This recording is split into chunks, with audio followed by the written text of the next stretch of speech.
ओम शांति, ओम शांति, ओम शांति। आज है 1 मार्च 2021, शिव बाबा की साकार मूली। आज बाबा क्या कहते हैं? बाबा कहते हैं, मीठे बच्चे, तुम्हें आपस में बहुत बहुत रूहानी स्नेह से रहना है, कभी भी मतभेद में नहीं आना है। प्रश्न हर एक ब्राह्मण बच्चे को अपने दिल से पूछना है। कौन सी बात पूछनी चाहिए? उत्तर, अपने दिल से पूछो, मैं ईश्वर के दिल पर चढ़ा हुआ हूँ। मेरे में दैवी गुणों की धारणा कहाँ तक हुई है? मैं ब्राह्मण ईश्वरीय सर्विस में बाधा तो नहीं डालता, सदा शीरखंड रहता हूँ। हमारी आपस में एक मत है, मैं सदा श्रीमत का पालन करता हूँ। गीत है, भोलेनाथ से निराला कोई और नहीं। ओम शांति।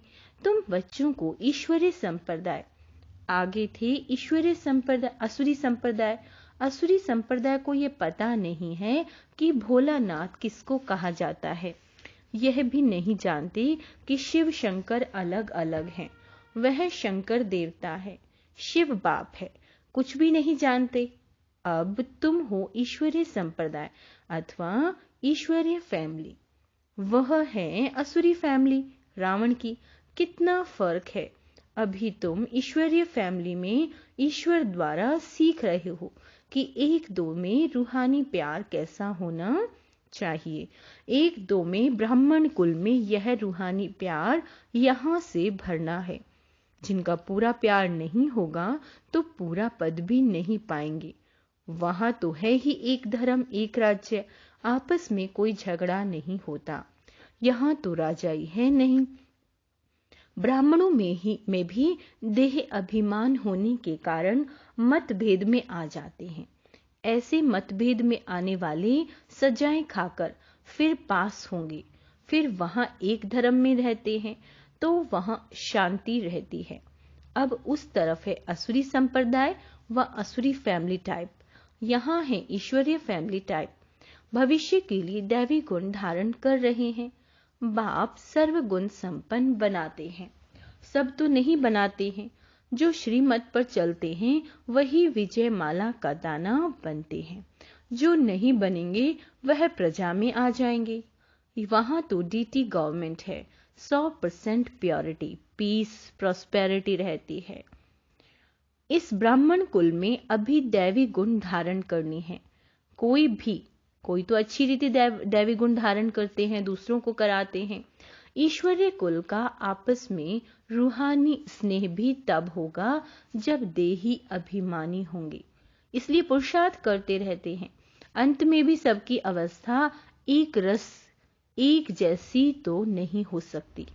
फिर सजाएं खाकर पद भ्रष्ट हो पड़ेंगे, कम पद पा लेंगे। ब्राह्मणों में भी अगर कोई आपस में शीरखंड होकर नहीं रहते, आपस में लून पानी हो रहते हैं, दैवी गुण धारण नहीं करते, तो उच्च पद कैसे पा सकेंगे?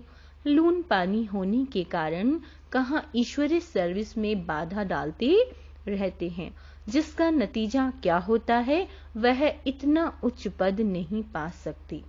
एक तरफ पुरुषार्थ करते हैं शीरखंड होने का, दूसरी तरफ माया लून पानी बना देती है, जिस कारण सर्विस बदले डिससर्विस करते हैं। बाप बैठ समझाते हैं, तुम हो ईश्वरीय फैमिली, ईश्वर के साथ रहते भी हो।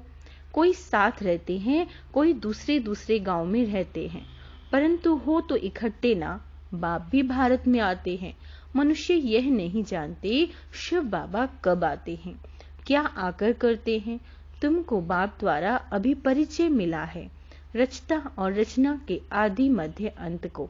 अब तुम जानते हो। दुनिया को पता नहीं कि यह चक्र कैसे फिरता है। अभी कौन सा समय है? बिल्कुल घोर अंधियारे में है। तुम बच्चों को रचता बाप ने आकर सारा समाचार सुनाया। साथ साथ समझाते हैं कि हे सालिग्रामों, मुझे याद करो। यह शिव बाबा कहते हैं अपने बच्चों को। तुम पावन बनना चाहते हो ना? पुकारते आए हो, अभी मैं आया हूँ। शिव बाबा आते ही हैं भारत को फिर से शिवालय बनाने। रावण ने वैशाल्य बनाया, खुद ही गाते हैं कि हम विशेष पतित विशेष हैं। भारत सतयुग में संपूर्ण निर्विकारी था। भारत कैसा था सतयुग में? संपूर्ण निर्विकारी। निर्विकारी देवताओं को विकारी मनुष्य पूजते हैं, फिर निर्विकारी ही विकारी बनते हैं। यह किसी को पता नहीं है। पूज्य तो निर्विकारी थे, फिर पुजारी विकारी बने हैं। तब तो बुलाते हैं पतित पावन आओ आकर निर्विकारी बनाओ। बाप कहते हैं यह अंतिम जन्म तुम पवित्र बनो। मामी कम याद करो तो तुम्हारे पाप कट जाएंगे और तुम तमो प्रधान से सतो प्रधान बन जाएंगे। फिर चंद्रवंशी क्षत्रिय फैमिली टाइप में आएंगे। इस समय हो ईश्वरीय फैमिली टाइप, फिर दैवी फैमिली में 21 जन्म रहेंगे। इस ईश्वरीय फैमिली में तुम अंतिम जन्म पास करते हो। इसमें तुमको पुरुषार्थ कर फिर सर्वगुण संपन्न बनना है। तुम पूज्य थे, बरोबर राज्य करते थे, फिर पुजारी बने हो। यह समझाना पड़े ना। भगवान है बाप, हम उनके बच्चे हैं तो फैमिली हुई ना। गाते भी हैं तुम माता पिता हम बालक तेरे, तो फैमिली ठहरे। अब बाप से सुख घनेरे मिलते हैं। बाप कहते हैं तुम हमारी फैमिली बेशक हो, परंतु ड्रामा प्लान अनुसार रावण राज्य में आने के बाद फिर तुम दुख में आते हो तो पुकारते हो। इस समय तुम एक्यूरेट फैमिली हो। फिर तुमको भविष्य 21 जन्म लिए वर्षा देता हूँ। यह वर्षा फिर दैवी फैमिली में 21 जन्म कायम रहेगा। दैवी फैमिली सतयुग त्रेता तक चलती है। फिर रावण राज्य होने से भूल जाते हैं कि हम दैवी फैमिली के हैं। वाम मार्ग में जाने से असुरी फैमिली हो जाती है। 63 जन्म सीढ़ी गिरते आए हो। यह सारी नॉलेज तुम्हारी बुद्धि में है। किसी को भी तुम समझा सकते हो। असल तुम देवी देवता धर्म के हो। सतयुग के आगे था कलयुग। संगम पर तुमको मनुष्य से देवता बनाया जाता है। बीच में है यह संगम। तुमको ब्राह्मण धर्म से फिर दैवी धर्म में ले आते हैं। समझाया जाता है लक्ष्मी नारायण ने यह राज्य कैसे लिया। उनसे पहले असुरी राज्य था, फिर दैवी राज्य कब और कैसे हुआ। बाप कहते हैं कल्प कल्प संगम पर आकर तुमको ब्राह्मण देवता क्षत्रिय धर्म में ले आते हैं। यह है भगवान की फैमिली। सब कहते हैं गॉडफादर, परंतु बाप को न जानने के कारण निर्धन के बन गए हैं। इसलिए बाप आते हैं घोर अंधियारी से सोझरा करने। अब स्वर्ग स्थापन हो रहा है। तुम बच्चे पढ़ रहे हो, दैवी गुण धारण कर रहे हो, यह भी मालूम होना चाहिए। शिव जयंती मनाते हैं। शिव जयंती के बाद फिर क्या होगा? जरूर दैवी राज्य की जयंती हुई होगी ना। हेवनली गॉड फादर हेवन की स्थापन करने हेवन में तो नहीं आएंगे। कहते हैं मैं हेल और हेवन के बीच में संगम पर आता हूँ। शिवरात्रि कहते हैं ना, तो रात में तो आता हूँ। यह तुम बच्चे समझ सकते हो। जो समझते हैं वह औरों को भी धारणा कराते हैं। दिल पर भी वह चढ़ते हैं जो मनसा वाचा कर्मणा सर्विस पर तत्पर रहते हैं। जैसे जैसे सर्विस उतना दिल पर चढ़ते हैं। कोई ऑल राउंड वर्क होते हैं। सब काम सीखना चाहिए। खाना पकाना, रोटी पकाना, बर्तन मांजना, यह भी सर्विस है ना। बाप की याद है फर्स्ट। उनकी याद से ही विक्रम विनाश होते हैं। यहाँ का वर्षा मिला हुआ है, वहाँ सर्वगुण संपन्न रहते हैं। यथा राजा रानी तथा प्रजा, दुख की बात ही नहीं होती। इस समय सब नरकवासी हैं। सबकी उतरती कला है, फिर अभी चढ़ती कला होगी। बाप सबको दुख से छुड़ाए सुख में ले जाते हैं। इसलिए बाप को लिबरेटर कहा जाता है। वहां तुमको नशा रहता है। हम बाप से वर्षा ले रहे हैं, लायक बन रहे हैं। लायक तो उनको कहेंगे जो औरों को राजाई पद पाने लायक बनाते हैं। यह भी बाबा ने समझाया। पढ़ने वाले तो बहुत आएंगे। ऐसे नहीं कि सब 84 जन्म लेंगे। जो थोड़ा पढ़ेंगे वह देरी से आएंगे, तो जन्म भी कम होंगे ना। कोई 80, कोई 82, कौन जल्दी आते कौन पीछे आते, सारा मदार पढ़ाई पर है। साधारण प्रजा पीछे आएगी, उन्हों के 84 जन्म हो ना सके। पीछे आते रहते हैं, जो बिल्कुल लास्ट में होगा वह त्रेता के अंत में आकर जन्म लेगा। फिर वाम मार्ग में जाते हैं, उतरना शुरू हो जाता है। भारतवासियों ने कैसे 84 जन्म लिए, उनकी यह सीढ़ी है। यह गोला है ड्रामा के रूप में। जो पावन थे वही अब पतित बने हैं, फिर पावन देवता बनते हैं। बाप जब आते हैं तो सबका कल्याण होता है, इसलिए इसको ऑस्पिशियस युग कहा जाता है। बलिहारी बाप की, जो सबका कल्याण करते हैं। सतयुग में सबका कल्याण था, कोई दुखी नहीं था। यह तो समझाना पड़े कि हम ईश्वरीय फैमिली टाइप के हैं। ईश्वर सबका बाप है। यहाँ ही तुम माता पिता गाते हो, वहां तो सिर्फ फादर कहा जाता है। यहाँ तुम बच्चों को माँ बाप मिलते हैं। यहाँ तुम बच्चों को अडॉप्ट किया जाता है।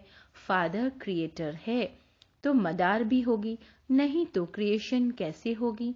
हेवनली गॉड फादर कैसे हेवन स्थापन करते हैं, यहाँ न भारतवासी जानते न विलायत वाले ही जानते।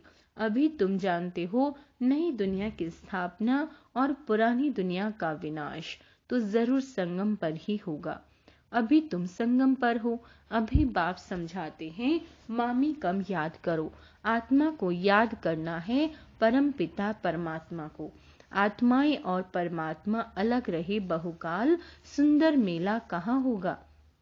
सुंदर मेला जरूर यहाँ ही होगा। परमात्मा बाप यहाँ आते हैं, इसको कहा जाता है कल्याणकारी सुंदर मेला। जीवन मुक्ति का वर्षा सबको देते हैं, जीवन बंध से छूट जाते हैं। शांति धाम तो सब जाएंगे, फिर जब आते हैं तो सतो प्रधान रहते हैं। धर्म स्थापना अर्थ आते हैं, नीचे जब उनकी जनसंख्या बढ़े तब राजाई के लिए पुरुषार्थ करें। तब तक कोई झगड़ा आदि नहीं रहता। सतो प्रधान से रजों में जब आते हैं तब लड़ाई झगड़ा शुरू करते हैं। पहले सुख फिर दुख, अब बिल्कुल ही दुर्गति को पाए हुए हैं। इस कलयुगी दुनिया का विनाश, फिर सतयुगी दुनिया की स्थापना होनी है। विष्णुपुरी की स्थापना कर रहे ब्रह्मा द्वारा जो जैसा पुरुषार्थ करते हैं, बाबा कहते हैं जो जैसा पुरुषार्थ करते हैं उस अनुसार विष्णुपुरी में आकर प्रारब्ध पाते हैं। यह समझने की बातें अच्छी अच्छी बातें हैं। इस समय तुम बच्चों को बहुत खुशी होनी चाहिए कि हम ईश्वर से भविष्य 21 जन्मों का वर्षा पा रहे हैं। जितना पुरुषार्थ कर अपने को एक्यूरेट बनाएंगे, तुम्हें एक्यूरेट बनना है। घड़ी भी लीवर और सिलेंडर होती है ना, लीवर बहुत एक्यूरेट होती है। बच्चों में कई एक्यूरेट बन जाते हैं, कई अनएक्यूरेट हो जाते हैं, तो कम पद हो जाता है। पुरुषार्थ करके एक्यूरेट बनना चाहिए। अभी सब एक्यूरेट नहीं चलते, तदबीर कराने वाला तो एक ही बाप है। तकदीर बनाने की पुरुषार्थ में कमी है, इसलिए पद कम पाते हैं। श्रीमत पर न चलने के कारण, असुरी गुण न छोड़ने के कारण, योग में न रहने के कारण यह सब होता है। योग में नहीं है तो फिर जैसे पंडित, योग कम है इसलिए शिव बाबा तरफ लव नहीं रहता। धारणा भी कम होती है, वह खुशी नहीं रहती, शक्ल ही जैसे मुर्दों मिसल रहती है। तुम्हारे फीचर्स तो सदैव हर्षित रहने चाहिए, जैसे देवताओं के होते हैं। बाप तुमको कितना वर्षा देते हैं। कोई गरीब का बच्चा साहूकार के पास जाए तो उनको कितनी खुशी होगी। तुम बहुत गरीब थे, अब बाप ने एडॉप्ट किया है तो खुशी होनी चाहिए। हम ईश्वरी संप्रदाय के बने हैं, परंतु तकदीर में नहीं है तो क्या किया जा सकता है। पद भ्रष्ट हो जाता है, पटरानी बनते नहीं। बाप आते ही हैं पटरानी बनाने। तुम बच्चे किसी को भी समझा सकते हो कि ब्रह्मा विष्णु शंकर तीनों हैं। शिव के बच्चे भारत को फिर से स्वर्ग बनाते हैं। ब्रह्मा द्वारा, शंकर द्वारा पुरानी दुनिया का विनाश होता है। भारत में ही बाकी थोड़े बचते हैं। प्रलय तो होती नहीं, परंतु बहुत खल्लास हो जाते हैं तो जैसे कि प्रलय हो जाती है, रात दिन का फर्क पड़ जाता है। वह सब मुक्ति धाम में चले जाएंगे। यह पतित पावन बाप का ही काम है। बाप कहते हैं देही अभिमानी बनो, नहीं तो पुराने संबंधी याद पड़ते रहते हैं। छोड़ा भी है फिर भी बुद्धि जाती रहती है। नष्ट मोह है नहीं, इसको व्यभिचारी याद कहा जाता है। सदगति को पा न सके क्योंकि दुर्गति वालों को याद करते रहते हैं। अच्छा, मीठे मीठे सिकीलते बच्चों प्रति माता पिता बाप दादा का याद प्यार और गुड मॉर्निंग। रूहानी बाप के रूहानी बच्चों को नमस्ते। हम रूहानी बच्चों की रूहानी बाप दादा को याद प्यार, गुड मॉर्निंग और नमस्ते मीठे बाबा। धारणा के लिए मुख्य सार। बाप दादा के दिल पर चढ़ने के लिए मनसा वाचा कर्मणा सेवा करनी है। एक्यूरेट और ऑलराउंडर बनना है। ऐसा देही अभिमानी बनना है जो कोई भी पुराने संबंधी याद न आए। आपस में बहुत बहुत रूहानी प्यार से रहना है, लून पानी नहीं होना है। वरदान, सदा साथ के अनुभव द्वारा मेहनत की अविद्या करने वाले अतीन्द्रिय सुख व आनंद स्वरूप भव। जैसे बच्चा अगर बाप की गोद में है तो उसे थकावट नहीं होती, अपने पांव से चले तो थकेगा भी, रोएगा भी। यहाँ भी आप बच्चे बाप की गोद में बैठे हुए चल रहे हो, जरा भी मेहनत व मुश्किल का अनुभव नहीं। संगम युग पर जो ऐसे सदा साथ रहने वाली आत्माएं हैं, उनके लिए मेहनत अविद्या मात्रम होती है। पुरुषार्थ भी एक नेचुरल कर्म हो जाता है, इसलिए सदा अतीन्द्रिय सुख व आनंद स्वरूप सतह बन जाते हैं। स्लोगन, रूहे गुलाब बन अपनी रूहानी वृत्ति से वायुमंडल में रूहानियत की खुशबू फैलाओ। अच्छा, ओम शांति।